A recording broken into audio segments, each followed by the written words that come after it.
Hello students, welcome to Saraswati physics classes by Lokesh Giri. आज की video में हम डिस्कस करेंगे गॉस थ्योरम या Gauss's law. What is the requirement of Gauss's law? Previous video में हमने देखा था, हम कैलकुलेट कर रहे थे इलेक्ट्रिक फ्लक्स। इलेक्ट्रिक फ्लक्स में हमने केसेस लिए, एक इलेक्ट्रिक फील्ड कांस्टेंट होता है, दूसरा इलेक्ट्रिक फील्ड वेरिएबल है और एक पर्टिकुलर डायरेक्शन में इलेक्ट्रिक फील्ड की गिवन है। यदि मुझे टोटल ऑब्जेक्ट जो भी मेरे पास सरफेसेस हैं उन सरफेसेस का टोटल फ्लक्स निकालना यदि पड़े तो मुझे बहुत सारी सरफेसेस के थ्रू फ्लक्स निकाल के प्लस करना है। उसे शॉर्ट कर दिया गॉस ने, और गॉस थ्योरम में अप्लाई कर सकता हूं in case of Gaussian surfaces. What are the Gaussian surfaces? दो सरफेसेस विच कंटेन वॉल्यूम, जिनका वॉल्यूम एग्जिस्ट करता है उन्हें कहते हैं हम गॉसियन सरफेसेस। सिलेंडर है, स्फीयर है, क्यूब, क्यूबॉइड एटसेट्रा, जिनका वॉल्यूम एग्जिस्ट करता है दी जाता है गॉसियन सरफेस। और इस तरह की क्लोज ऑब्जेक्ट के थ्रू यदि फ्लक्स कैलकुलेट करना होता है तो हम अप्लाई करते हैं Gauss theorem. What is the Gauss theorem?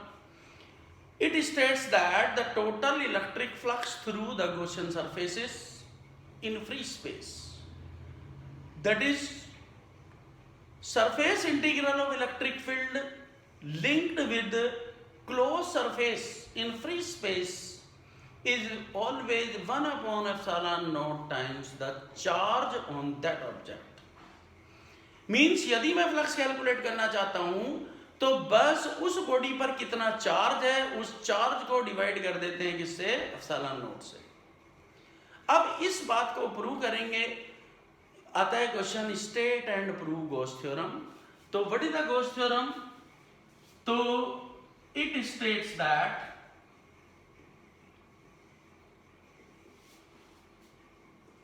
The total electric flux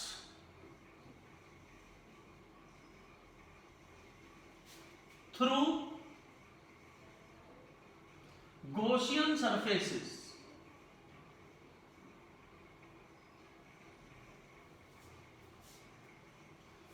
that is surface integral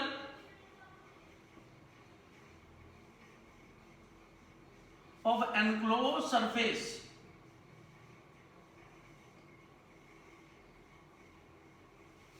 in free space is always 1 upon epsilon naught times of charge on that object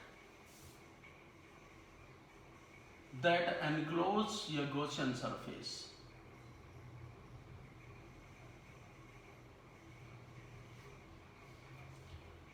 Means surface integral, this is the closed integration and this is the electric flux, would be E dot ds and Q divided by epsilon naught Newton meter square per coulomb. This is the statement of Gauss theorem. How to prove? Proof.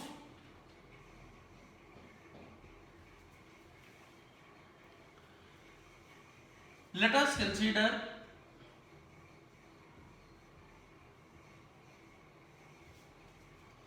a Gaussian surface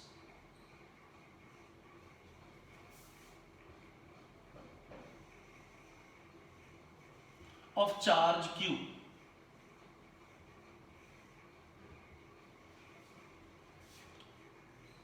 and ds be a small cross section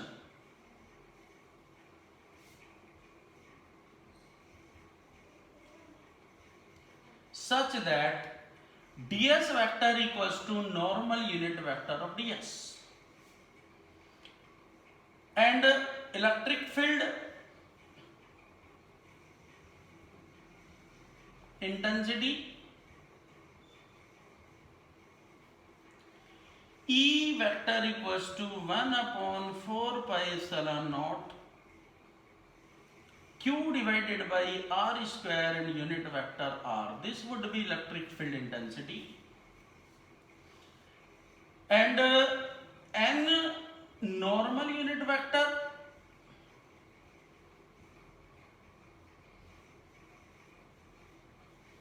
क्या होगा? Normal unit vector. d omega change in solid angle r dot n divide ds divided by r square. This is the solid angle. अब यहां पर कुछ books में देखेंगे कि जब हम गॉस थ्योरम निकालते हैं तो वो एक स्फेरिकल बॉडी कंसीडर कर लेते हैं. यदि केवल स्फीयर ही गॉसियन सरफेस होता तो मैं इस बात को कंसीडर कर सकता हूं. Any surface which contain volume, जिसका वॉल्यूम एग्जिस्ट करता है, वो गॉसियन सरफेसेस होती हैं. तो मैं केवल स्फीयर से ही क्यों प्रूव कर सकता हूं उसे? मेरे लिए तो कोई भी इर्रेगुलर बॉडी है वो भी गॉसियन सरफेस है. लाइक ए पिलो, कोई गठिया सी बना देते हैं, वो भी सब गॉसियन सरफेसेस हैं. तो मैं फिर फ्लक्स जब इसे प्रूव करता हूं तो मैं स्फीयर ही क्यों लूं? तो लेट मी एक्सप्लेन. तो उसके लिए मैंने क्या किया, एक कोई भी इर्रेगुलर बॉडी कंसीडर कर ली और बेटा जी इस बॉडी पर एक छोटा सा क्रॉस सेक्शन, जैसे हमने अभी बात की थी कि एक स्मॉल क्रॉस सेक्शन हम कंसीडर करते हैं. This is the small cross section and this is the normal unit vector. Suppose the direction of electric field is this would be theta. और यहां पर मैंने एक ओरिजिन पॉइंट कंसीडर कर लिया और बेटा जी सॉलिड एंगल, क्योंकि 3 डायमेंशनल है और 11th क्लास में आप पढ़ चुके हैं, solid angle is the change in surface area divided by square of mean distance, and this is the solid angle, change in solid angle. ये कोई सरफेस थी जिस पर कैसा चार्ज था? पॉजिटिव.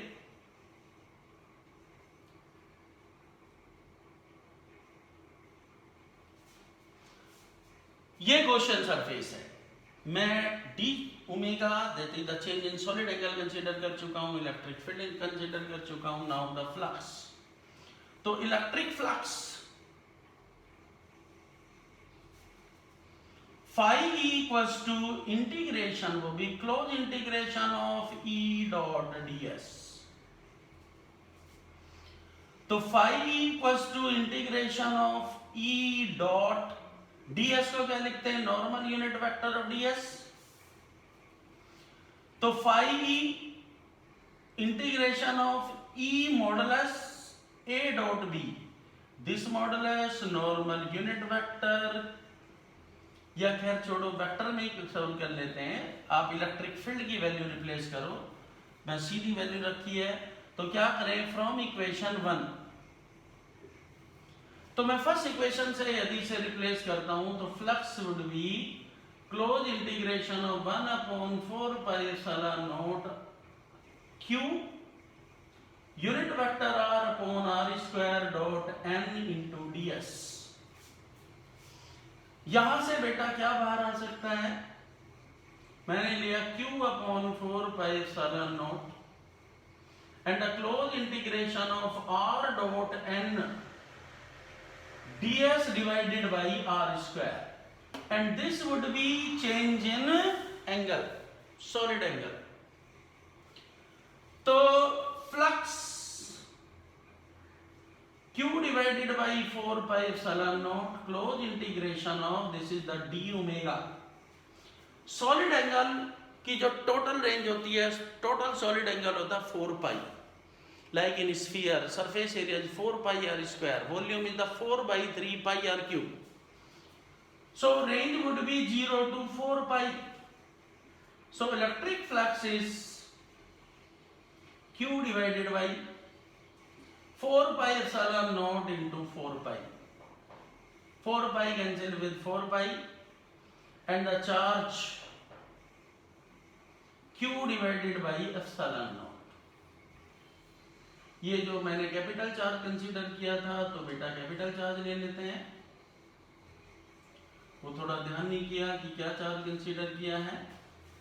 तो यहाँ भी मैं कैपिटल Q लिख देता हूँ. This would B electric flux. That means electric flux through Gaussian surface depends upon charge only.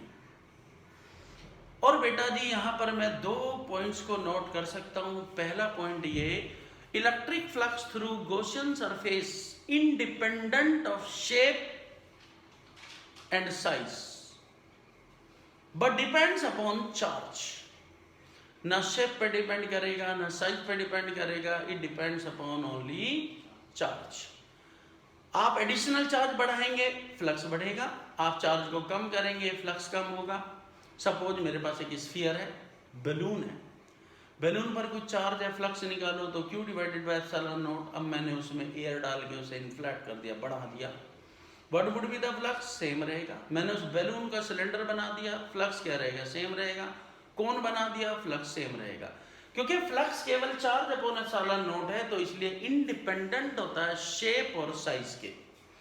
ये हमेशा मेंशन करके रखेंगे. जब भी गॉस थ्योरम अप्लाई करेंगे, ना शेप पे डिपेंड करता है, ना साइज पे डिपेंड करता है, केवल चार्ज पे डिपेंड करेगा. क्या चार्ज होता है? और यदि मुझे चार्ज कैलकुलेट करना आता है तो मैं किसी भी कॉन्फ़िगरेशन का, किसी भी गॉसियन सरफेस का इलेक्ट्रिक फ्लक्स कैलकुलेट कर सकता हूँ. तो this is the electric flux by Gauss theorem. तो ये नोट बेटा आप याद रखेंगे. मैंने पहला नोट क्या कहा कि जो गॉस थ्योरम है, जब आप अप्लाई करते हैं और आप उससे फ्लक्स कैलकुलेट करेंगे, तो फ्लक्स कैलकुलेट करने में केवल फ्लक्स चार्ज पे डिपेंड करेगा. आप फ्लक्स निकाला और आप उसकी शेप बदल देते हो, फ्लक्स सेम रहेगा. आप उसका साइज बदल देते हो, फ्लक्स सेम रहेगा. तो बेटा जी ये कुछ कॉन्फ़िगरेशन थी. इसी से कंसर्न मैं कुछ एक क्वेश्चन आपके सामने रखता हूं, जिससे आप इस कॉन्फ़िगरेशन को समझें कि मैंने क्या कहा. The electric charge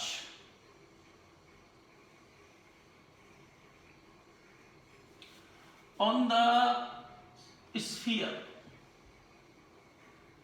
of radius 10 meter is 88.5 picocoulomb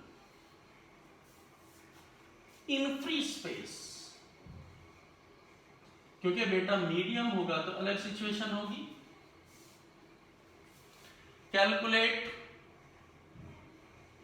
electric flux. First case through sphere.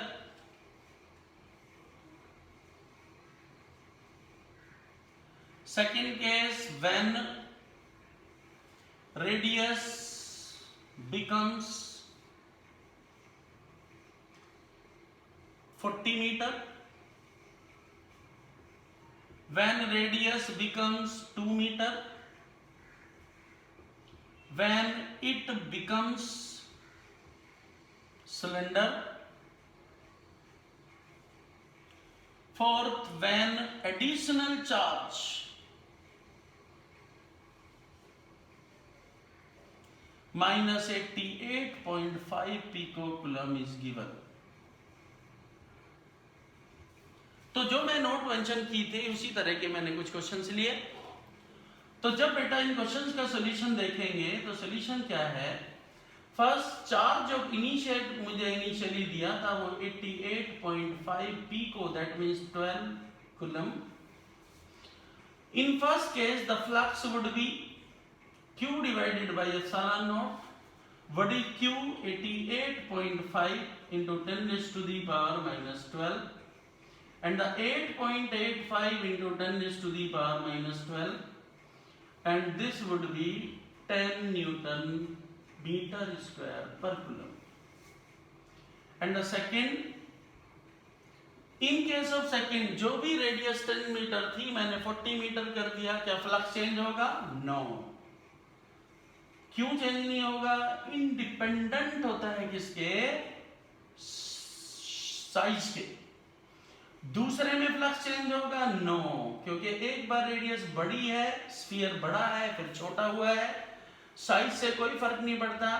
क्या शेप से कोई फर्क पड़ेगा? नो. बस चेंज होगा ड्यू टू द चार्ज. जब मैं फ्लक्स निकालूंगा Q1 plus Q2 divided by epsilon naught, what is the Q1 88.5 pico coulomb minus 88.5 pico coulomb, epsilon naught this would be cancel and flux would be 0। तो Gauss theorem जब भी apply करते हैं बेटा जी, तो फ्लक्स केवल किस बात पर डिपेंड करता है, उसके चार्ज पर, और इंडिपेंडेंट होता है शेप और साइज के। कुछ और भी क्वेश्चन होते हैं, जैसे मैं एक क्वेश्चन और लेता हूं जिससे आप थोड़ा सा और बात को समझें कि केवल चार्ज का कंसीडरेशन मैं किस तरह से करता हूं। तो मैं एक क्वेश्चन और लेता हूं, और वो क्वेश्चन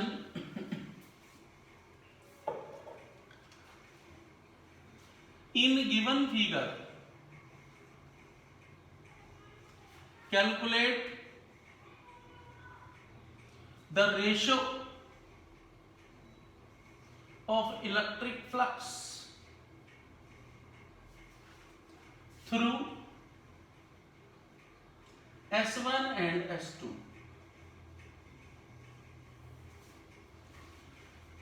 मैंने दो सरफेस ली बेटा, मुझे कॉन्फ़िगरेशन दी थी, एक ये है, यहां पर एक 3Q चार्ज यहां रखा था, माइनस Q चार्ज यहां रखा था, और एक बेटा ये सरफेस S1 है, और एक सरफेस ये मुझे दी गई थी, और यहां पर एक थिन रोड रख दी इसने। This is thin road AB and length is L, and it's charge density lambda is kx। This is the surface S2। इसका बेटा फ्लक्स का रेशियो निकालो। तो जब मैं सॉल्यूशन लूंगा तो बेटा जी मुझे ये चार्ज तो पता है, एक चार्ज और यहां ले लेते हैं 2Q लो। तो सबसे पहले इस रोड का चार्ज निकालते हैं। चार्ज ऑन द रोड हम बेटा पहले पढ़ चुके हैं कि जब भी कोई लीनियर बॉडी होती है उसका charge Q dash is integration of lambda into dx, and the Q dash equals to what is the lambda? Lambda is kx into dx, 0 to L. So Q dash equals to k bar, and integration would be x square by 2 and 0 to L. So electric charge on the road is kL square by 2 coulomb. अब बेटा flux निकालो। तो मुझे flux निकालना है, तो पहले charge Q1 ले फर्स्ट सरफेस पर, which is the 3Q minus Q,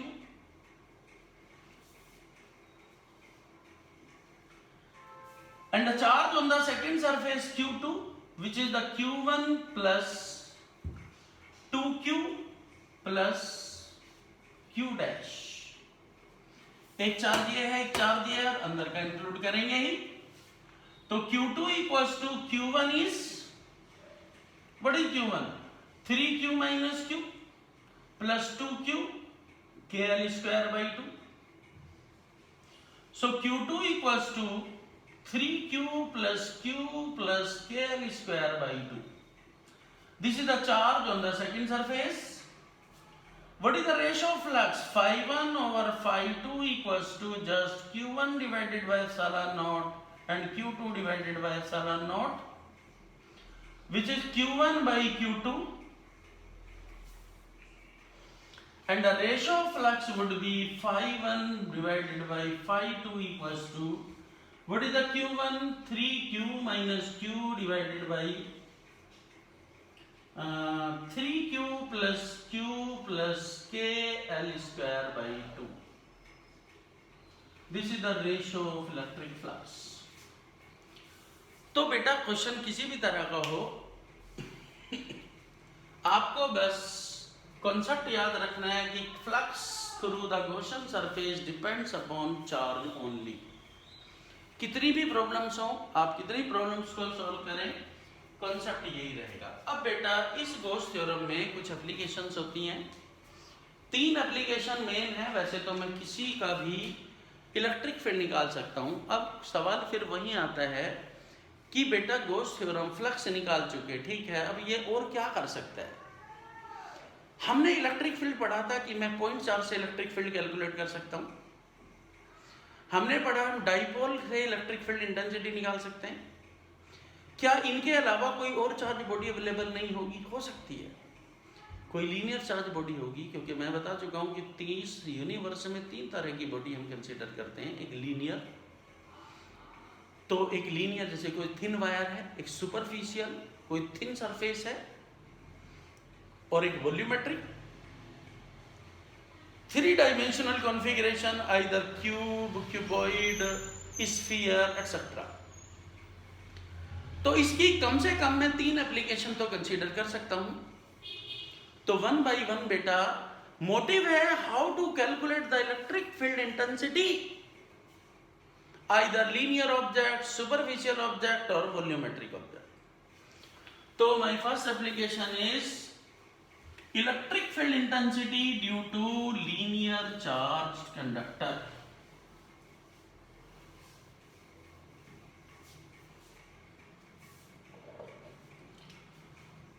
तो एप्लीकेशन है बेटा, और वो है इलेक्ट्रिक फील्ड इंटेंसिटी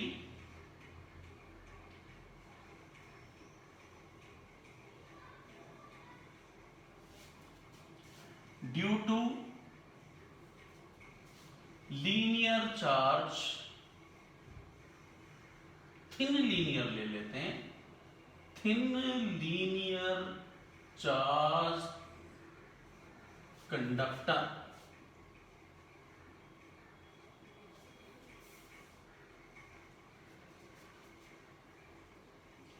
तो बेटा कंसीडर करो, क्या करें? Late us consider a thin linear charged conductor of length L and charge density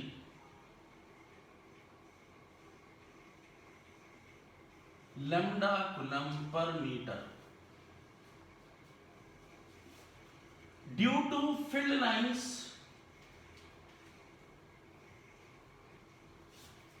it becomes or appears a cylinder of radius r। तो बेटा जी यदि मेरे पास ये कोई लीनियर चार्ज कंडक्टर था, this is the linear charge conductor, horizontal ले लो, vertical ले लो, जैसे आपकी चॉइस हो, मैंने ऐसे ले लिया। लीनियर चार्ज है बेटा, तो इस पर ये पॉजिटिव चार्ज था, थिन है तो दोनों साइड होगा बेटा। जैसे ट्यूब लाइट है, यदि मैं बिल्कुल फ्री स्पेस में कहीं बीच में 2 होल्डर्स के बीच में रखूं और जब वो ग्लो करेगी तो पूरा क्या बनेगा? एक सिलेंडर बनेगा। तो यहां भी जब मैं इसे कंसीडर करता हूं तो इट बिकम्स अ सिलेंडर। इस तरह की एक कॉन्फ़िगरेशन बनेगी।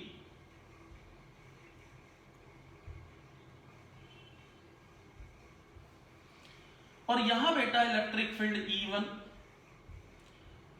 सेम इलेक्ट्रिक फील्ड होगा तो E, इधर भी इलेक्ट्रिक फील्ड होगा, इधर भी इलेक्ट्रिक फील्ड होगा, बट अपवर्ड और डाउनवर्ड नहीं हो सकता due to the thin linear conductor. Thick होता तो फील्ड लाइन से निकलती। अब मेरे पास ये 3 सरफेसेस हैं, तो अब बेटा इलेक्ट्रिक फील्ड निकालने का प्रोसीजर क्या है, कैसे सीखें? करें क्या कि इससे पहले टोटल फ्लक्स निकाल लें हम, जैसे हम प्रीवियस क्लास में निकाल चुके हैं। टोटल फ्लक्स निकालें, फिर फ्लक्स निकालें गॉस थ्योरम से, और दोनों फ्लक्स को बराबर रख दो। तो अब यदि मैं इसका फ्लक्स निकालना चाहता हूं तो कितनी सरफेसेस हैं? एक सरफेस ये है, एक सरफेस ये है, और एक इसकी लेटरल सरफेस है।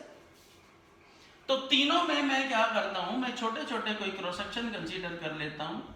सपोज ये क्रॉस सेक्शन था, इसका normal unit vector this is the cross section ds1। एक छोटा क्रॉस सेक्शन मैंने यहां कंसीडर कर लिया, इसका नॉर्मल यूनिट वेक्टर ये, और इलेक्ट्रिक फील्ड ये। एक मैंने यहां कंसीडर कर लिया, normal unit vector and electric field this. तो इसे हम समझते हैं, क्या करें, let ds1 ds2 and ds3 are 3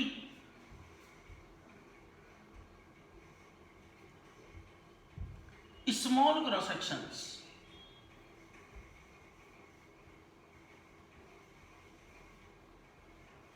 with normal unit vectors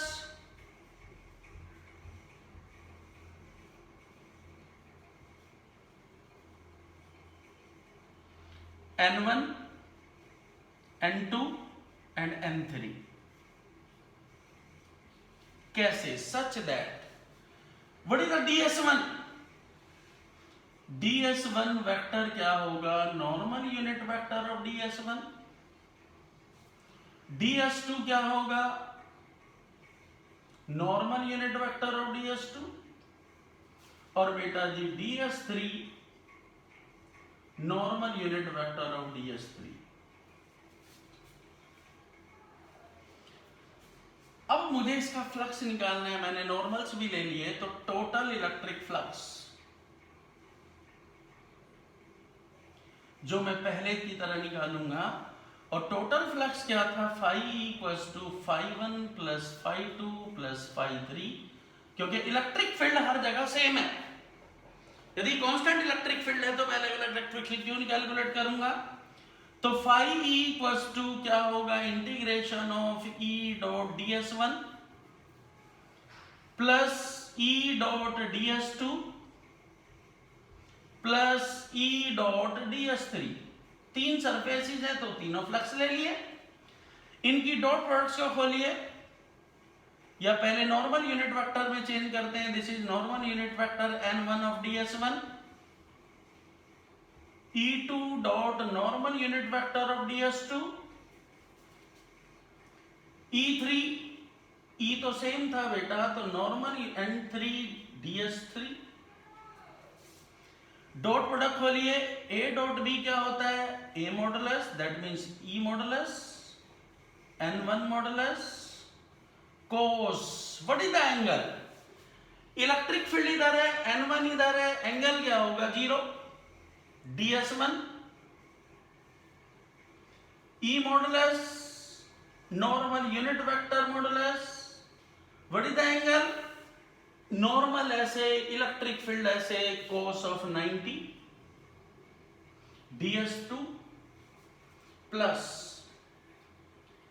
e modulus normal unit vector n3 cos. Angle कितना होगा? 90 डिग्री. और ds3 phi e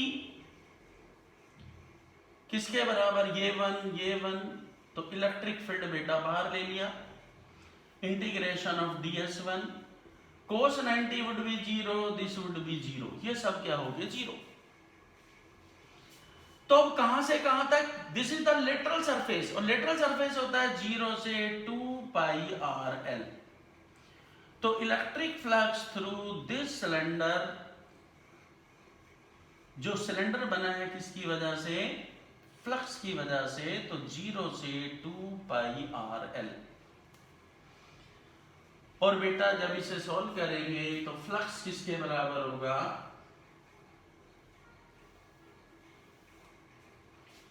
तो total electric flux equals to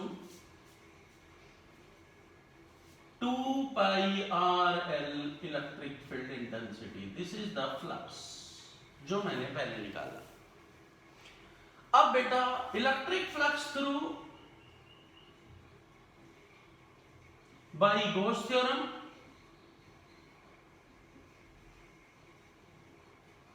और गॉस थ्योरम कहती है कि total flux just q divided by epsilon naught. What is q? Lambda दिया है, लेंथ दिया है, तो चार्ज किसके बराबर होगा बेटा? Lambda into l. From first and second, तो क्या होगा बेटा? 2 pi rl e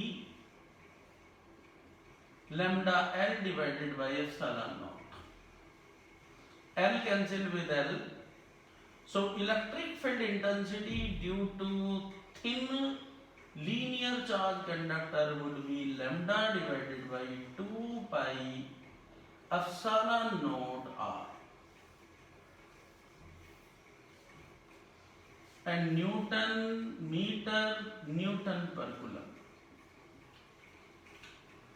This is the electric field intensity due to thin linear charge conductor. तो बेटा जी ऐसा नहीं है कि ये मैं बिना गॉस थ्योरम के कैलकुलेट नहीं कर सकता। अभी मैं बाकी जो दूसरी वीडियो आएगी उसमें देखना कि ये इसी का इलेक्ट्रिक फील्ड सेम रिजल्ट मैं विदाउट गॉस थ्योरम भी कर सकता हूं। उसके लिए मुझे मैथमेटिकल लेवल थोड़ा ऐसा चाहिए। लेकिन एग्जाम में बेटा यदि दो तरह से क्वेश्चन आता है, find the electric field intensity due to thin linear charge conductor, तो यदि उसने कहा विदाउट गॉस थ्योरम तो उसके सॉल्यूशन अलग होगा, और otherwise this is the first application of the Gauss theorem. ये गॉस थ्योरम की फर्स्ट एप्लीकेशन तो है। इसके बाद बेटा फिर बात आती है मेरे पास दूसरी एप्लीकेशन जो कि है सरफेस से कंसर्न। सरफेस जिसकी थिकनेस नहीं है, एक थिन इनफाइनाइट चार्ज शीट ले लूं मैं और उसका इलेक्ट्रिक फील्ड कैलकुलेट करना है। जैसे पॉलीथीन है बहुत बड़ी, कोई लेयर है एटमॉस्फेरिक लेयर है बहुत thin layer like ionosphere thin layer, तो उस तरह की बॉडीज का इलेक्ट्रिक फील्ड इंटेंसिटी हम कैसे कैलकुलेट करते हैं तो उसे भी देखते हैं बेटा। इसी में कुछ ऑल्ट्रेशन मैं करूंगा जिससे कि आपको समझ आए कि मैं क्या चेंज कर सकता हूं उसमें। तो मेरा नेक्स्ट टॉपिक है electric field intensity due to thin infinite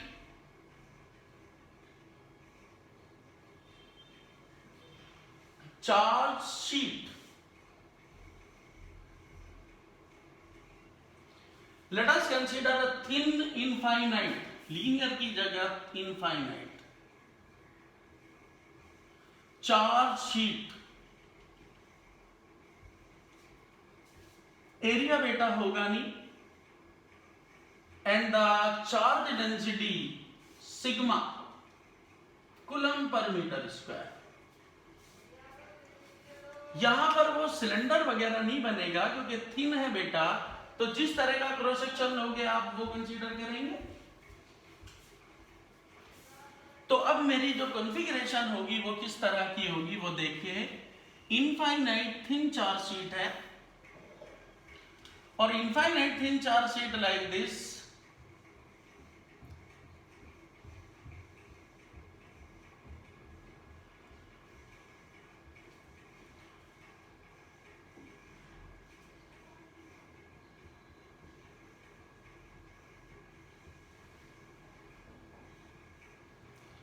एक स्मॉल क्रॉस सेक्शन कंसीडर किया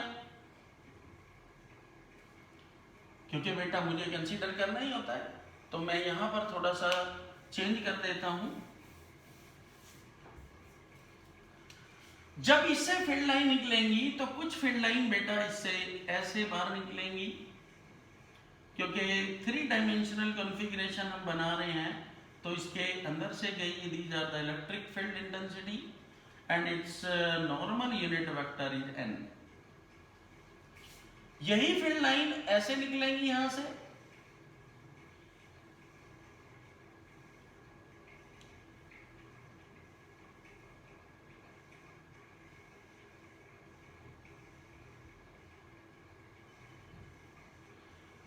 electric field intensity and this is the normal unit vector. This configuration is ds। क्या करें बेटा, let ds be a small cross section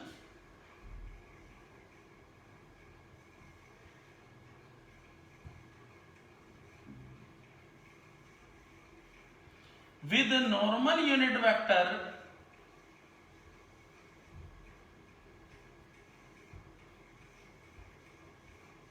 n।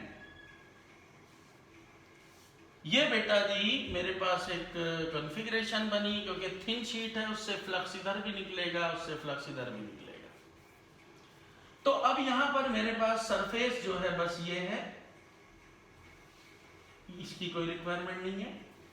Total electric flux दो surface है, एक इस तरफ से निकलेगा एक इस तरफ से निकलेगा, तो बेटा यहां केवल φ1 प्लस φ2। तो दिस वुड बी S, क्योंकि सरफेस तो एक है इसकी कोई जरूरत नहीं है। यहां बेटा n यूनिट वेक्टर है, S1 नहीं है, ये यूनिट वेक्टर है, ये S, इसकी कोई जरूरत नहीं है। बिल्कुल दो सरफेस है, मैं दो के अकॉर्डिंग चला।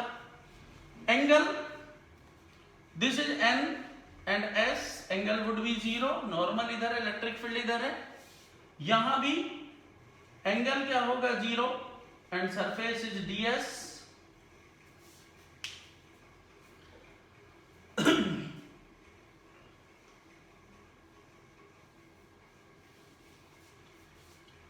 अब EDS सरफेस बेटा अभी नहीं पता क्या है, तो मैं ऐसे ही रखूंगा ds। यहां भी इलेक्ट्रिक फील्ड इंटेंसिटी बाहर रखें, integration of ds। Same angle की वजह से ये क्या हो गया बेटा डबल, तो total electric flux is 2e into integration of ds। This is the electric flux।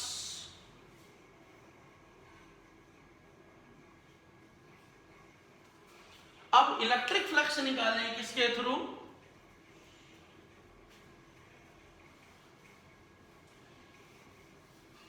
Gauss theorem से। तो electric flux by Gauss theorem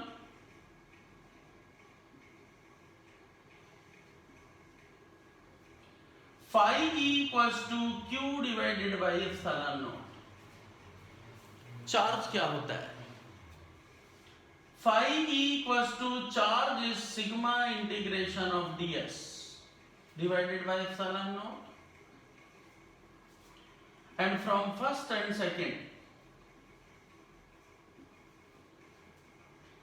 sigma integration of ds divided by epsilon naught equals to, and this would be 2 times of electric field intensity integration of ds। तो electric field intensity due to thin charge sheet infinite जो है उसका होता है just sigma divided by 2 epsilon naught. In case of vector form, यदि vector में मैं लिखता हूं तो this would be sigma normal unit vector divided by 2 epsilon naught. कोई भी शीट है उसका इलेक्ट्रिक फील्ड इंटेंसिटी फिक्स्ड होता है, किसी भी पोजीशन के इंडिपेंडेंट होता है। देयर इज नो पोजीशन, केवल चार्ज डेंसिटी और एप्सिलॉन नॉट का रेशियो है। तो कोई भी थिन शीट आपको मिलती है और उसकी वजह से इलेक्ट्रिक फील्ड इंटेंसिटी कहीं भी पूछे, 1 मीटर पर, 2 मीटर पर, 50 मीटर पर, 1000 मीटर पर, उसी सरफेस पर, तो हमेशा बेटा क्या होगा, सिग्मा अपॉन 2 एप्सिलॉन। कोई न्यूमेरिकल यदि एग्जिस्ट करेगा ऐसा वेरिएशन ऑफ पोजीशन के साथ नहीं बदलेगा, केवल इलेक्ट्रिक फील्ड इंटेंसिटी चेंज होगी। कब, या तो मैं मीडियम में डाल दूं, मीडियम इंट्रोड्यूस होते ही ये चेंज हो जाएगा, अदरवाइज इस सरफेस की चार्ज डेंसिटी यदि मैं चेंज कर पाता हूं तो बेटा ये फ्लक्स चेंज होगा। तो ये गॉस थ्योरम और उसकी दो एप्लीकेशन। एक और बेटा इसकी एप्लीकेशन है, कुछ इसी से कंसर्न कुछ क्वेश्चंस हैं। दूसरा और इसी सरफेसेस की, जैसे लीनियर की विदाउट गॉस थ्योरम, तो वो बेटा जो नेक्स्ट वीडियो में मैं आपको एक एप्लीकेशन जो कि थिन स्फेरिकल शेल की वजह से इलेक्ट्रिक फील्ड इंटेंसिटी कैलकुलेट करेंगे। दूसरा, इन जो ये सरफेसेस हैं, एक है तो क्या होगा, मैं 2 को नजदीक रख दूं, 3 सरफेस हैं, 10 सरफेस हैं, तो उनके टोटल इलेक्ट्रिक फील्ड इंटेंसिटी क्या होगी। तो फिर उसके लिए एक पूरी वीडियो की स्ट्रेंथ बचेगी, उसके बाद ये चैप्टर कंप्लीट हो जाएगा। Thank you and having nice day.